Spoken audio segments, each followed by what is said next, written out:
We both usually come out here because we're trying to learn more about the science behind weather. I think as meteorologists and people who have a lot of passion about the weather, I think the best way to learn it or learn more about it is by being out in the field, actually seeing the processes happen in real time. It's a great way to come out here and learn just about supercell dynamics, because every storm is different. Everything comes together just a little bit differently. I think it makes you a better meteorologist, a better weather forecaster if you're able to get out here and see storms. And I'll tell you this, if you've never chased before, you chase for the first time, even if you don't see a tornado, you're hooked for life. Where did we lose Rugger to? He's over there. He's just clearing the mind, you know, because once you get into a tornado, get close to it, you know, you get all these emotions, and because that can often get you into some pretty dangerous situations. Exercise is very important for your storm chasing. You gotta have a clear mind.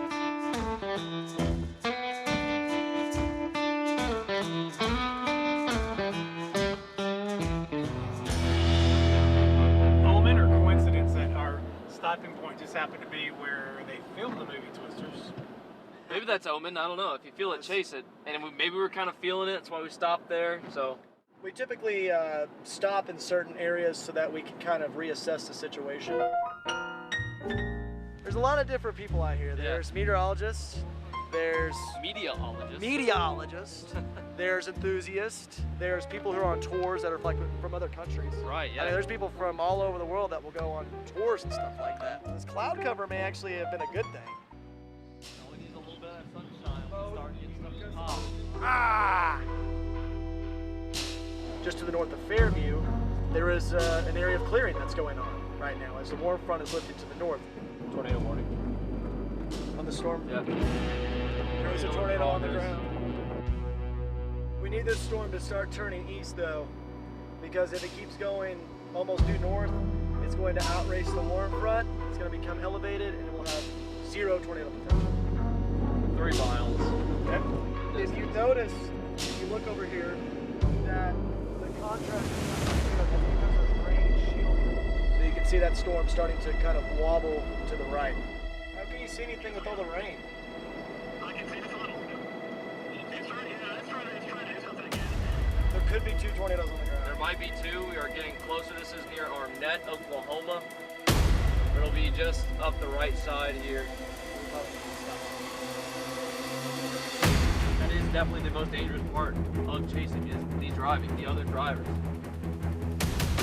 Everybody and their mother's out here chasing. And it's not just the meteorologists, it's not just the researchers, it's not just the enthusiasts and the folks that live out here.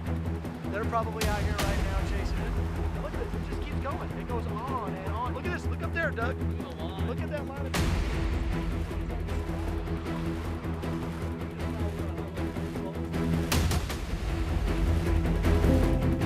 So this fell out of that. The hill core is right over here, and this moved over here.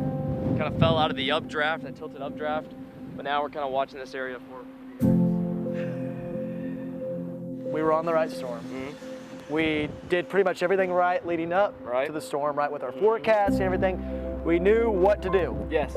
We just didn't execute. We second-guessed ourselves. We second-guessed ourselves, and here's the deal. We talked about it on the way over here. You know, we've had experiences in the past where we've had very dangerous supercells that have impacted us in, you know, negative ways. We were a little bit too patient with the storm. We didn't expect it to weaken as much as it did. Right. We did get a 30-second view of it. If we're looking for a high today. We did get a low contrast view. We did get a little view of a tornado. Yes, so. but you know, the lesson today is that sometimes being too patient is bad. Is that Josh Rugger? Look at the winds whipping towards the circulation right now. You can see the wind. So this is a bad tornado, folks. You know, that's the thing about storm chasing as well. You know, maybe you lose one day, but then you've always got more storms in the future. Tomorrow the storm's coming to us. Storms are coming to Northwest Arkansas. Right here in Northwest Arkansas. So we don't have to go anywhere. Right. We're located on I-49 southbound where we did see power flashes. All right, so we've got a confirmed tornado. Any vision?